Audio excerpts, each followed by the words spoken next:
റജബിരുപത്തിയേഴിൽ മിഅ്റാജിന്റെ രാവിൽ അല്ലാഹനെ കണ്ടല്ലോ മുത്ത് റസൂലുള്ളാഹ്.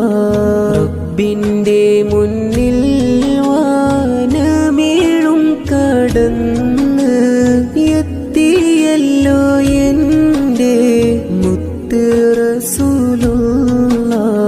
റബ്ബിന്റെ സമ്മാനം നിസ്കാരം മഞ്ചാക്കി കിട്ടിയ രാവല്ലോ മിഅ്റാജിന്റെ രാവ്. റജബിരുപത്തിയേഴിൽ മിഅ്റാജിന്റെ രാവിൽ അല്ലാഹനെ കണ്ടല്ലോ മുത്ത് റസൂലുള്ളാഹ്. റബ്ബിന്റെ മുന്നിൽ വാനമേഴും കടന്ന്